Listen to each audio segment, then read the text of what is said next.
ভাঙড়ে তৃণমূল কংগ্রেসের নেতা খুন হয়। দাপটে নেতা রাজ্জাক খান। তারপরে গ্রেপ্তার করা হয় মোফাজ্জল মোল্লা। মোফাজ্জল মোল্লার জেরা থেকে বারবার একটা নাম বার হয়, তাছাড়াও আরও নেতাদের এবং কর্মীদের নাম বার হয়। সেই নেতা কর্মীদেরকে আগামীকাল রাত্রেই গ্রেপ্তার করা হয়। তার মধ্যে যার নামটা বারবার উঠে আসছে, আজহারউদ্দিন মোল্লা। কে আজহারউদ্দিন মোল্লা? আজহারউদ্দিন মোল্লা আগামী 2023 সালে আইএসএফ ছেড়ে তৃণমূল কংগ্রেসে যোগদান করে শওকত মোল্লার হাত ধরে। সেই আজহারউদ্দিন মোল্লা গ্রেপ্তার হয়। তারপরেও শওকত মোল্লা বারবার দাবি করছে যে আইএসএফ থেকে তৃণমূল কংগ্রেসে যোগদান করেছে সেই আজহারউদ্দিন মোল্লা। এর থেকে পরিষ্কার হয়ে গেল যে আইএসএফরা এই খুনের পিছনে ইন্ধন আছে। এই বিষয়ে আমরা সরাসরি পেয়ে গেছি বসিরহাটের লড়াকু নেত্রী বকুলদি। এই বিষয়ে তিনি কি বললেন শোনাবো আপনাদেরকে। তৃণমূল কংগ্রেসের নেতা খুন হয় রাজ্জাক খান। তারপরেই সেখানে শওকত মোল্লা, ভাঙড়ে অবজারভার শওকত মোল্লা গিয়ে দাবি করে আইএসএফ তথা নওশাদ সিদ্দিকীর মদতেই এই খুন। কি বলবেন? দেখুন, 2026-এর বিধানসভা ইলেকশন যত এগিয়ে আসবে এরকম খুন আমরা অনেক দেখতে পাবো, এরকম লাশও আমরা অনেক দেখতে পাবো। কারণ তৃণমূল তো লাশের রাজনীতি করে, খুনের রাজনীতি করে। তো আমি একটা জিনিস দেখলাম যে খুন হওয়ার পরে যিনি খুন হলেন আর কি, রাজ্জাক খাঁ, উনি প্রথমে আরাবুল ঘনিষ্ঠ ছিল, তারপরে উনি আসলেন শওকত মোল্লার ঘনিষ্ঠ হলেন। এবারে উনি যখন খুন হলেন, পুলিশ ইনভেস্টিগেশন হওয়ার আগে শওকত মোল্লা বললেন যে এটা আইএসএফের দুষ্কৃতীদের কাজ, এর সঙ্গে আইএসএফ জড়িত। আমার একটা কথা ওনাকে বলার আছে, আইএসএফের যদি দুষ্কৃতি থাকতো, গুন্ডা বাহিনী থাকতো, তাহলে আইএসএফের আজকে ওই একটা বিধানসভা থাকতো না। আরও অনেক বিধানসভা আইএসএফ নিজের গায়ের জোরে গুন্ডাবাজি করে গুন্ডারাজ করে দুষ্কৃতীদের দিয়ে নিয়ে নিত। এমনকি আমাদের অনেক এমএলএও থাকতো। যাই হোক, উনি বললেন যে এটা আইএসএফের দুষ্কৃতীদের কাজ, কিন্তু আইএসএফ দুষ্কৃতীদের খুনিদের রাজনীতি করে না, এটা আমাদের আদর্শ নয়। আর সবথেকে বড় কথা যে ইনভেস্টিগেশন হওয়ার আগেই উনি কি করে বলতে পারলেন যে এটা আইএসএফের হাত আছে বা আইএসএফের দুষ্কৃতীরা এই কাজ করেছেন? আমার মনে হয় উনি ভবিষ্যৎ দেখতে পান, কিন্তু উনি এই ভবিষ্যৎটা দেখতে পেলেন না যে রাজ্জাক খাঁ খুন হয়ে যাবেন।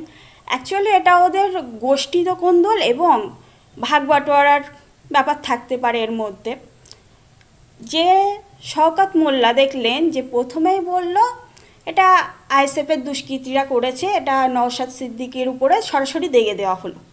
কিন্তু যখনই ধরা পড়ল শওকত ঘনিষ্ঠ মোফাজ্জল মোল্লা, যিনি ধরা পড়েছেন, অ্যারেস্ট করা হলো। পরে আরেকজন অ্যারেস্ট হলো আজহারউদ্দিন নামে। তো তারপরে তিনি ভুলেই গেলেন যে উনি মোফাজ্জল মোল্লা ওনাদের নেতা বা কর্মী কেউ ছিলেন, এটা ভুলে গেলেন। ইদানিং টিএমসি নেতা মন্ত্রীদের একটা রোগ হচ্ছে, সেটা হচ্ছে যে শর্ট টাইম মেমোরি লস হয়ে যাচ্ছে। এনারা মাঝে মাঝে ভুলে যাচ্ছেন যে কে এনাদের কর্মী ছিল, কে নেতা ছিল, কে জড়িত ছিল। কারণ আমরা দেখেছি যে তৃণমূলের হেভিওয়েট মন্ত্রী ফিরহাদ হাকিম সাহেব, উনিও ভুলে যাচ্ছেন যে রাজন হালদারকে, মনোজিৎ মিশ্রকে, কিন্তু এরাই আবার দলের সম্পদ ছিল, এখন ভুলে যাচ্ছেন। তো এই ধরনের ভোলা যে রোগীগুলো আছে এদের ট্রিটমেন্ট করা দরকার অবিলম্বে আমার মনে হয়, না হলে 26 ইলেকশনের সময় আবার হয়তো অন্য কাউকে ভুলে যেতে পারেন। কিন্তু আমি বলতে চাই যে এই যিনি খুন হলেন রাজ্জাক খাঁ, ইনি কারো সন্তান, কারো স্বামী, কারো পিতা। এর পুলিশ প্রশাসন নিরপেক্ষভাবে তদন্ত করুক এবং আসল খুনি যারা তাদেরকে বার করুক। কান টানলে মাথা চলে আসবে এমনিতেই। আর এটাও যদি না হয়, আমাদের চেয়ারম্যান সাহেব বলেই দিয়েছেন যে সিবিআই ইনভেস্টিগেশন করতে, সেটাও আমরা ততদূর যেতে পারি। যদি আমাদের বলা হয়, আমরা সিবিআই পর্যন্ত তদন্ত জানাতে রাজি আছি। এটা চাই আমরা। মোফাজ্জল মোল্লা অ্যারেস্ট হওয়ার পরেই শওকত মোল্লা দাবি করছে দলের কেউ নয়, অথচ দেখা যাচ্ছে সোশ্যাল মিডিয়ায় ছবি ভাইরাল হয়েছে যে সৈয়দ মোল্লার পিছনেই তিনি দাঁড়িয়ে আছেন। আমি বললাম না যে টিএমসি নেতারা মাঝে মাঝে শর্ট টাইম মেমোরি লস করছে এনাদের, কারণ ভুলে যাচ্ছেন কে নেতা ছিল কে ছিল।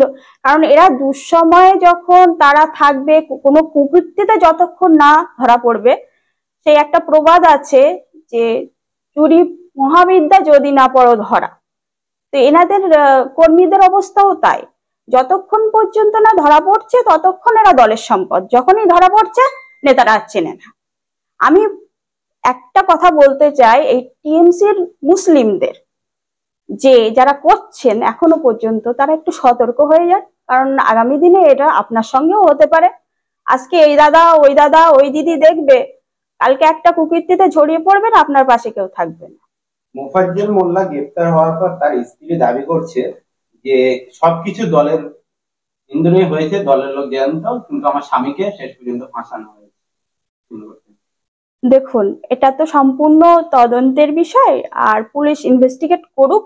পুলিশ ইনভেস্টিগেট করলে আরো অনেক কিছু বেরিয়ে আসবে। একটা একটা করে যেরকম রহস্য খুলছে, এরকম আরো অনেক মোফাজ্জেলও বার হতে পারে, অনেক আজহারউদ্দিনও বার হতে পারে। একটা কথা শুনলাম, মোফাজ্জেলের মোল্লার স্ত্রী বললেন যে যদি আমার স্বামী, যখন শওকত মোল্লা অস্বীকার করলেন যে উনি চেনেন না মোফাজ্জেল মোল্লাকে, তখন ওনার স্ত্রী বললেন যদি আমার স্বামীকে না চেনেন তাহলে ফোন করে ডাকা হতো কেন মিটিং এ? এটা অপরিচিত কেউ কাউকে কেন ফোন করে ডাকবে? প্রশ্নটা আমার, কেন ফোন করবে? নিশ্চয়ই তিনি চিনতেন। তাদেরকে ভালো করে ইনভেস্টিগেট করুক পুলিশ, তাহলে মাথার নামটা নিশ্চয়ই আসবে, চলে আসবে সামনে। মোফাজ্জল মোল্লা দলের কেউ না, শওকত মোল্লা বারবার দাবি করছে, কিন্তু তানারই গ্রাম পঞ্চায়েতে পঞ্চায়েত ভোটে তাকে দাঁড় করানো হয়েছিল। এখনো অনেক দেয়ালে তার নাম লেখা আছে যে এই চিহ্নে ভোট।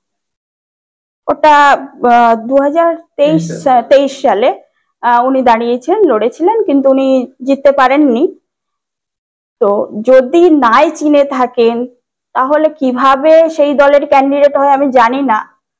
তার কারণ শওকত মোল্লা নিজেও জানেন যে ওনার পরিচিত, এবং এই খুনটার পিছনে যে শুধুমাত্র রাজনৈতিক সেটা না, পরিকল্পিত রাজনৈতিক খুন এটা। কারণ একটা জিনিস যেটা দেখলাম মিডিয়া মারফত, যেটা খুনের দিন শুনলাম যেটা, যে 3 জন বাইকে ছিল, তো একজনকেই টার্গেট করা হলো, তাকেই কোপানো হলো, তাকেই গুলিবিদ্ধ করা হলো, বাকি 2জন কিভাবে অক্ষত থাকে? আর ওই টাইমে যে ওখান থেকে উনি পাসিং করছিলেন, এই খবর নিশ্চয়ই খুনিদের কাছে আগে ছিল, না হলে তো এটা জানার কথা নয়। মোফাজ্জল মোল্লা গ্রেপ্তারের পরে আগামী